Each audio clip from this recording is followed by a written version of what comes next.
Good morning from downtown Houston. This is Jeff McNiell of the Houston Herald, joined by my colleague, Doug Davison. Morning, Doug. Good morning. Week number 4, previewing this week's edition. Is this going to be the best one yet, Doug? Aren't they all good? Sure, we'll say they're all great. We'll see how well we do this one. Yeah. Every Wednesday morning we talk about what's in this week's edition. So today we're going to talk about this edition of the newspaper, the first one in September. This week's main story, we finally have we have an end to a high-profile sexual assault case that's been going on in our community. As John Southworth pleaded on Tuesday morning. And Doug, had you ever heard of an Alford plea before we wrote this article for this week's paper? You know, maybe, I think once, but no, this is the first time it's really come so close to home, I guess. It really caught my attention when I heard that in the courtroom. I thought they said Alfred, and it's actually Alford plea. And basically what that means is that the defendant is not admitting guilt in the case, but saying there's enough evidence that the prosecution has that if this case went to trial, that I would likely be found guilty. People have a lot of opinions on a ruling like that. I don't know that I love it, but I could see where a defendant will want to go that route if they could. Oh, absolutely. You know, not having to face the real hard time he might have, and getting off a little easier than he might have. Yeah, it was pretty interesting in the courtroom as they're talking about the plea arrangement. The prosecutor was discussing things that the defendant could have faced.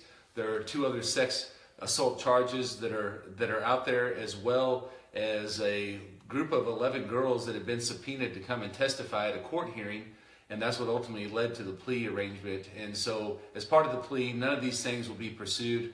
And I'm sure that many people would think, well, did he get off easy? And that's ultimately for everyone, I guess, to decide in their own opinion.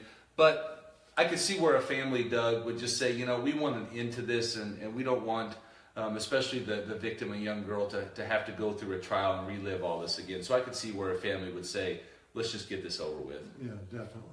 So January 19th is will be the sentencing on this case, and of course we'll have coverage of that. But you can read all the details in this week's paper. On to other stories that you worked about this week, Doug. One of the stories you wrote about is the annual Fill the Boot campaign with our area firefighters. So tell me what you know about that. The 3rd year that they've participated in it, and it's a fundraising campaign for the Muscular Dystrophy Association. 3rd straight year that our local guys have raised over $4,000 for the organization. You know, and it's just a good time to point out how fortunate we are to have these volunteer firefighters in our community, and I just know from experience the kind of job they do. They do a whale of a job, and they're extremely well trained, especially considering they're volunteers. And you're around these guys a lot. You see all the calls that they have to go out to. A lot of times in not the greatest conditions, a lot of times undermanned, and many times in situations where they put a fire out and it magically rekindles at some point too. But these guys do a lot of good for our community, I guess is the point I'm getting at. Yes, they do. As I said, they're extremely well trained and knowledgeable. They put themselves in harm's way over and over again, and they're volunteers. It's a great thing. How about the fact that $4,000 in an afternoon, almost unannounced too? I know that we didn't know until it was going on. So a giving community as well always goes a long way in toward these efforts as well. True story. People just stop and throw money into the boot. Another article that you worked on this week, Doug, is about our 4-H shooters, and they've competed at the state level. And tell us about that, because they had some success. Yeah, they did. Several of the guys, it was actually the shotgun bunch from the Texas County 4-H shooting sports program, and several of them took first in their category in state, several top placings, so there's a lot of very accomplished shooters on this team, and that's not actually unusual for Texas County. For a long time there's been a lot of really good shooters that have earned awards in these big competitions. Maybe more so than ever though now.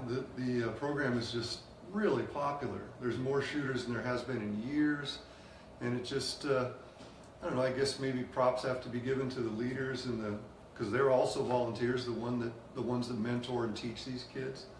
The program's just thriving. Awesome. Well, as you see, we cover a gamut of things at the newspaper, some not so great, and then we get to shine a spotlight on some people that are doing some good things too, and that's always a fun part of our job. You bet, you bet. It's like you said, it runs the gamut. It can be good, bad, the good, the bad, and the ugly. And everything in between. That's right. Well, the newspaper will be available on newsstands this afternoon in your mailbox tomorrow. We hope you enjoy it. We obviously enjoyed putting it together, and we'll see you next week. Thanks, Doug. Thank you.